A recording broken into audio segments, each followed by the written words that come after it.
Usapang totoo, walang preno. You under Vlogcaster, real talk lang, walang plastikan. Magandang araw mga ka-Wonder, welcome back sa ating YouTube channel, Wonder Vlogcaster po. Magandang araw sa inyo lahat. Pag-usapan natin itong katatapos lang na pagdinig dyan, ngayong May 4, dyan sa House Committee on Justice. At isa itong magandang balita mga ka-Wonder. Dahil bumoto ang committee. No? Ang resulta mga ka-Wonder ay hindi ka na mabibigla. Dahil of course, mula ito sa kanilang obserbasyon sa ipinakita nitong ating Vice Presidente dyan sa kanila. Kumbaga yung inugali. At nagdesisyon sila. 53 out of 53 na present, bumoto ng yes, mga ka-Wonder. At yan po yung pag-uusapan natin ngayon. At meron tayong prepare na video lang mula dun sa clip na nakuha, naging hearing kanina ng desisyon. No, siguro wala pa siguro isang minuto ito. No. Bago yan mga ka-Wonder, ay subscribe nyo po ang ating YouTube channel. Merong subscribe button dyan, libre po yun. Please click the subscribe button. Lalabas po yung bell. Pagka-click nyo ng bell, piliin nyo po yung all. Marami po salamat. So, panoorin muna natin itong sinabi kong napaka-ikling video na ating pong prepare. At mula dyan, after nyan, tayo mag-usap mga ka-Wonder.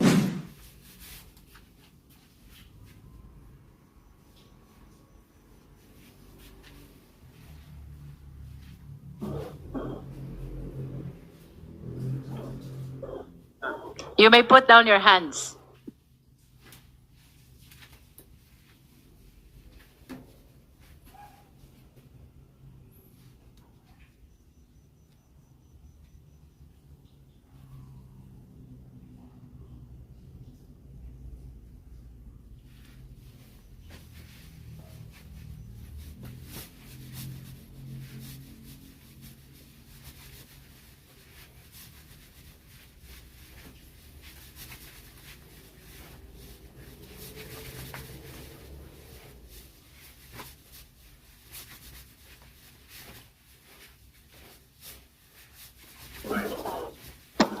Let it be placed on the record that 55 out of 55 Justice members physically present manifested their support to the approval of the committee report, to the attached resolution setting forth the articles of impeachment as amended.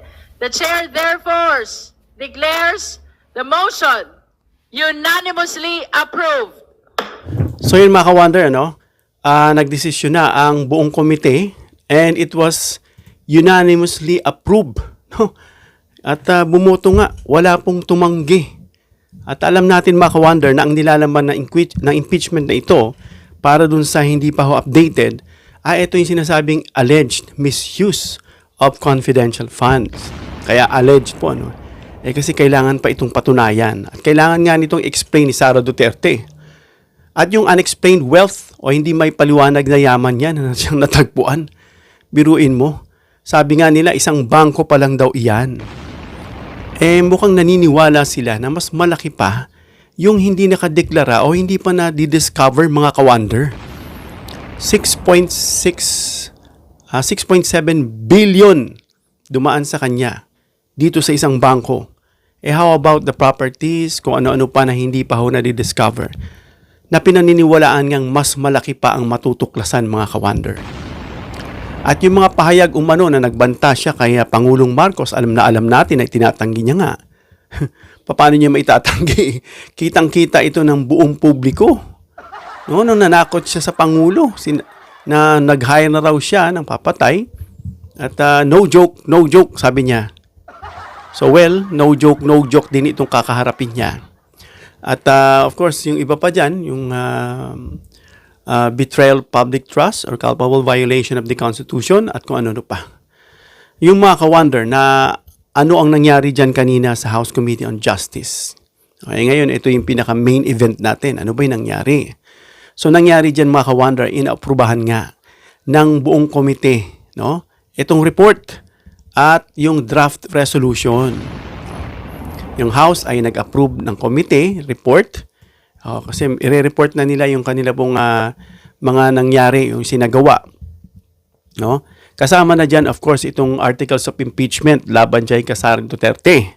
At ibig sabihin, mga ka-wonder, kumpleto na ang dokumento at ibababa na yan o ipapasa doon sa buong plenaryo. Tatawagan na yung plenary at doon i-report at magkakaroon ng botohan. Kailangan magkaroon ng 1/3. No? 1/3, mga ka-wonder. Ayan pagkakarinig ko doon sa isang interview, no? Na meron na silang 115. Ang kailangan lang i-106 at madadagdagan pa raw, mga ka-wonder. So unanimous nga ang boto. Ngayon ang ibig sabihin nito na 55 ang present and then 55 lahat bumoto. Walang tumutol, mga ka-wonder, walang nag-zero. Lahat ay pumabor. Nang ibig sabihin, mga ka-wonder, na ang impeachment na ito ay may sapat na basehan. Yung sinasabi natin laging hinahanap ng House. Walang iba kung hindi sinasabing probable cause. Kompleto na yung kaso, no? At ipapasa na ito sa plenaryo nga upang magkaroon ng botohan, no? So ano ba yung sinasabi natin na probable cause na lagi natin narinig? Nauulitin natin para dun sa hindi pa rin nakakatch at hindi pa rin naintindihan, no? Kasi noong nakaraang linggo nagkaroon ng hearing, no? Itong komite at sinuri nga yung ebidensya tulad nitong prenisinta ng AMLAC. Ito yung mga financial transactions, yung mga inflows and outflows na transaction ni Sara Duterte, no, na may involvement nga ang AMLAC. Again, pag ang pera mo ay umabot ng 500,000 above, ito po yung nire-report ng bangko mo dun sa AMLAC na may pumasok na ganyang account sa iyo. At yung sinasabing alleged threat video, no, na na-verify nga ito ni Attorney Matibag at nung kasama niyang taga-NBI na yung video ay authentic. Dahil dinideny nga na ito nito ni Sara Duterte, no? Na grabe. Matatawa ka, i-deny mo pa. Siguro nahimasmasan siya. Ano ba yung pinagsasasabi ko? Parang yung tatay niya, sa sobrang yabang at kung ano na yung pinagsasasabi niya, na siyang nagpahamak siya, kumbaga self-incrimination na napunta nga siya dun sa dahig. Siguro isip-sip niya, ano po itong kayabangan ko na nagpahamak sa akin? Huh? Yung mga testimonya dyan ng mga witnesses na mga naimbitahan, yun po, makikita kung bakit sinasabing nakitaan ito ng probable cause. At pagkatapos ng lahat ng yan, mga ka-wonder, nag-decide na nga itong komite, no, na may sapat na dahilan para ituloy ang impeachment. Kasi tinitignan nga rito yung probable cause. Meron bang sapat itong dahilan, mga kasama, bago nating ipadala sa Senado? Nakita nga na meron. At walang bumoto na against. Ibig lang sabihin niya, mga ka-wonder, again, malakas ang ebidensya. Isa pa, yung political alignment, no, ng majority bloc. Siyempre, lahat yan. Balita ko, yung pagkakadinig ko, talagang gusto na nilang impeach to sa Sara. No, given na yan sa inasal nito noong unang-unang impeachment, no? Na talagang kumbaga pain in the neck nila ito sa kanyang mga inasal at pag-retaliate, paglaban. Balita ko pumunta pa yan doon, may headset pa, no? May earphone pa. Biro mo pupunta ka ron, nangiinsulto ka ba? So parang grabe, no? Kaya ito na. Nag-decide na sila at binigyan na nga ito ng due process mula sa Supreme Court. Nabigyan daw kasi noong nakaraan wala, hindi naman sumipot. No? So anong susunod na mangyayari? Ito yung pinaka-exciting na inaantay natin na darating nga dyan sa Senado at babantayan ng taong bayan. No? Sabi nga ni Tito Soto sa kanyang interview, paano yung mga hindi dadalo? Hindi a-attend, no? Para sa impeachment ni Sara. Of course, ano nila yan? Karapatan nila. Pero ang taong bayan ay makikita sila kung sila po i-attend o hindi. At ang hindi pag-attend ayon kay Tito Sen ay isa rin pagsasabi o pahiwatig na no vote. Ibig sabihin ayaw mong ma-impeach si Sara. Hindi mo naman nadinig, hindi ka naman tumayong judge. Ibig sabihin may reservation ka na. At nakikita ng taong bayan yan at ikaw ay hindi na bobotoin sa sunod na taon. At kung may makitang pag-abuse dyan sa posisyon mo, na then again, sabi nga natin na dapat wala ka dyan eh. Kung ang allegiance mo na isa-isang tao lang, wala sa mamamayang Pilipino, at ang tinitignan mong mataas yung tao na yun, at hindi ka tumitingin sa saligang batas na kung saan pinagbasihan para ma-impeach ang isang impeachable official, dapat wala ka dyan. Sayang pera, sakit pa sa mata. No? So itong darating yan, magbobotohan nga ng plenaryo muna dyan sa House of Representatives, yung sinasabing 1/3, makagather niyan, pag na-approve yan, darating na ito sa Senado. Ang magiging setting dyan, mga ka-wonder, ay magiging Senate trial. At kapag pumasa dyan sa Senate trial, after madinig ang lahat, the senator will act as senator judges at sila ay magdedesisyon kasi dun gaganapin yung impeachment trial at magkaroon ng final verdict. At kapag napatunayang guilty si Sara, siya ay matatanggal sa pwesto at banned, perpetually sa lahat ng public office. So, ano bang malaking epekto nito, mga ka-wonder? May malaking epekto ba ito? Alam natin na impeachment ay hindi lang siya legal. Actually, it's more on political. Of course, may mga legal battles dyan, may mga legal bases dyan. Kaya ito po ay legal din. Pero this is about political. Especially nang ini-impeach mo ay isang politiko. So may epekto ito sa kanya sa 2028 presidential election na ang dami nang nagsibago. Ultimo yung mga DDS niya, yun mismo mga ka-DDS niya ay gustong madinig ang impeachment, ang nilalaman at ang katotohanan. Meron dyan mga talagang super kulto na. Meron pa ako nakausap. Mukha itong taong ito, meron tong superstitious belief sa kanyang sarili, meron siyang power. Ramdam niya raw na si PBBM ay nagda-drugs. Ramdam niya raw. At ramdam niya raw na walang kasalanan si Sara. At paano mo nasabi? Nalaman ko para may pagka-psychic pala itong taong to. Sabi ko sa korte, hindi po yan pinakikinggan. Yan ay isang walang katuturan. Dahil doon ang hinahanap yung substantial evidence, hindi yung mga kwento at pakiramdam lang. May kinalaman din yan sa hidwaan. Of course, alam natin ni PBBM na ang usapan nga naririnig term sharing daw na nakakatawa. Na they expect PBBM by 2025 na bababa na raw. At hindi raw bumaba. At dyan nga raw pumapasok dito sa liham na nakita natin nagsisirculate, na doon nga mangyayari na may papatsuging mga ibang mga tao dyan, officials.